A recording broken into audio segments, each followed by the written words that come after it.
to all. So we'll be starting with a chapter called as Rise of Nationalism in Europe, and this chapter belongs to modern history. And before starting with any of the chapter, let us know the title, The Rise of Nationalism, what it means. So देखो, nationalism का मतलब क्या होता है पता है? That people are uniting together for their fatherland. Right लोग एक दूसरे के साथ आ रहे हैं, लोग एक दूसरे की मदद कर रहे हैं ताकि वो अपने देश के लिए कुछ कर सकें. राइट अच्छा, इन यूरोप का मतलब होता है कि यूरोप एक खुद ही क्या है, कॉन्टिनेंट है, बराबर है. अब देखो, हमको ये पता है कि कॉन्टिनेंट क्या होता है. कॉन्टिनेंट बहुत सारी अलग अलग कंट्रीज एक साथ जब आती हैं तो उसको हम लोग क्या बोलते हैं, कॉन्टिनेंट बोलते हैं. अब हम यहाँ पे बात करें the rise of nationalism in Europe, मतलब इस चैप्टर में हम लोग अलग अलग कंट्रीज के नेशनलिज्म के बारे में पढ़ेंगे. Right so the chapter starts with the year 1848. और 1848 में ना एक इंसान था जिसका नाम था Frederick Sorio. By profession he was artist, और वो कहाँ के रहने वाले थे, फ्रांस के रहने वाले थे, इसीलिए उनको फ्रेंच आर्टिस्ट कहा गया है. अच्छा, अब इन्होंने ना, सिंस ये आर्टिस्ट थे बाय प्रोफेशन, तो उन्होंने पेंट्स बनाए थे, पेंटिंग की हुई थी अपनी 4 सीरीज की. और वो चारों सीरीज ऑफ पेंटिंग में उन्होंने अपनी आइडियाज, अपने विजन को दिखाया था कि वो वर्ल्ड को किस विजन से, किस ड्रीम से देखते हैं. So this is the painting जो कि फेडरिक सोरियो ने प्रिंट किया था 1848 में. अच्छा, अब ये जो पेंटिंग थी उनकी, वो उनके ना विजन को डिफाइन करती थी कि ये किस तरह से वर्ल्ड को देखते हैं. राइट तो इनकी पेंटिंग में ना देखो, people are, or I would say people of America and Europe are marching where? Marching towards the Statue of Liberty. right liberty का मतलब होता है फ्रीडम. तो अमेरिका और यूरोप के जो लोग हैं वो सब लोग किसकी तरफ मार्च कर रहे थे, वॉक कर रहे थे, मूवमेंट कर रहे थे. ये लोग मूवमेंट कर रहे थे स्टैचू ऑफ लिबर्टी की तरफ. मतलब इसका है that every country was trying to have freedom from the monarchism. Right हर किसी को मोनार्चिज्म से फ्रीडम चाहिए हुआ था, and that is the reason they were marching towards the Statue of Liberty. Okay अभी के लिए ना तुम लोग ये याद रखना कि जो स्टैचू ऑफ लिबर्टी है वो क्या है, वो एक फीमेल स्ट्रक्चर है जिसने अपने एक हाथ में एनलाइटमेंट का टॉर्च कैरी किया हुआ है, एंड दूसरे साइड में वो एक chartered book, chartered of rights लेके खड़ी हुई हैं कि जो ह्यूमन पॉपुलेशन है उनको कौन से राइट्स मिलने चाहिए. एंड यहाँ पे अगर आप ध्यान से देखोगे तो यहाँ पे जो पीसेस दिख रहे हैं आपको, ये क्या है, ये सारे के सारे पीसेस दिखाते हैं कि जो एब्सोल्यूटिस्ट मोनार्चिज्म था उसको यहाँ के लोगों ने कंप्लीटली डिमोलिश कर दिया हुआ है. बराबर है. तो ये जो यहाँ पे स्कैटर्ड पीस है, ये राइट, ये स्कैटर्ड पीस क्या दिखाता है, ये डिपिक्ट कर रहा है कि यहाँ पे जो मोनार्चिज्म, एब्सोल्यूटिस्ट मोनार्चिज्म का जो पावर था वो कंप्लीटली यहाँ के लोगों ने, यहाँ के सिटीजन्स ने क्या कर दिया है, कंप्लीटली खत्म कर दिया है.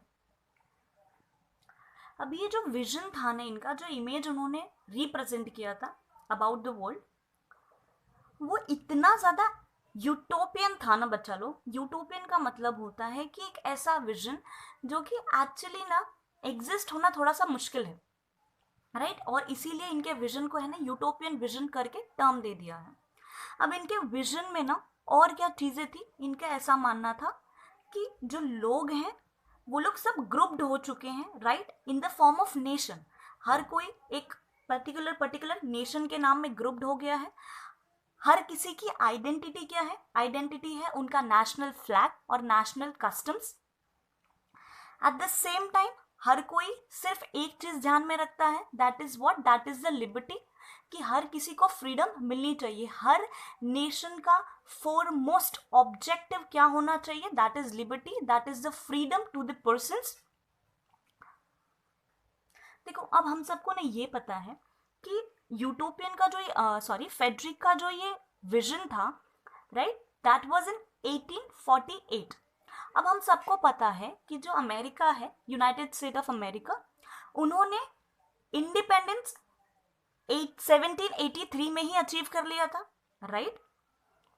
तो जब ये विजन आता उन्होंने जब ये विजन देखा था और जब उन्होंने प्रिंट के फॉर्म में प्रेजेंट किया था, उसके ही पहले अमेरिका को फ्रीडम मिल चुका था, राइट। वही चीज को किसने फॉलो किया था? स्विट्जरलैंड ने।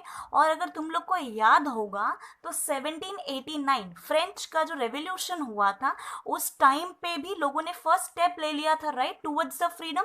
तो जब तक ये विजन, यूटोपियन विजन जब तक फेडरिक को आया, तब तक एक्चुअली फ्रांस में भी a kind of, I won't say kind of, उस टाइम पे उन्हें भी क्या मिल चुका था? फ्रीडम मिल चुका था।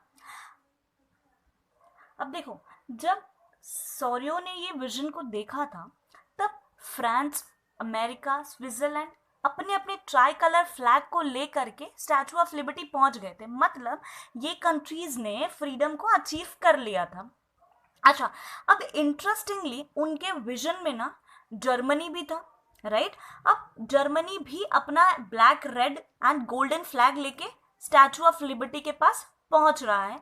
सरप्राइजिंगली उस टाइम पे Germany as united nation exist करता ही नहीं था। अच्छा, अब उनके विजन में ये भी था कि जर्मनी के साथ साथ, right, there are other countries, जैसे कि ऑस्ट्रिया हुआ, या the kingdom of Two Sicilies हुए, या फिर लोम्बार्डी हुआ, पोलैंड हुआ, इंग्लैंड हुआ, आयरलैंड हुआ, हंगरिया हुआ, या फिर रशिया हुआ। ये सब कुछ भी उसी लाइन, उसी स्टैचू ऑफ लिबर्टी की तरफ क्या कर रहे हैं? मार्च कर रहे हैं। अब देखो, उन्होंने जो इमेज बनाई थी ना, उस इमेज के अपर पार्ट में, ये वाले एरिया में, अगर यहाँ पे देखोगे तो यहाँ पे उन्होंने संत बनाए हैं, क्राइस्ट बनाए हैं, एंजल्स बनाए हैं, और ये सारे क्या कर रहे हैं? ये सभी के सभी सिंबल दे रहे हैं फेडर्निटी का। फेडर्निटी का मतलब होता है कि ये सभी के सभी एक कॉमन इंटरेस्ट दिखा रहे हैं, राइट।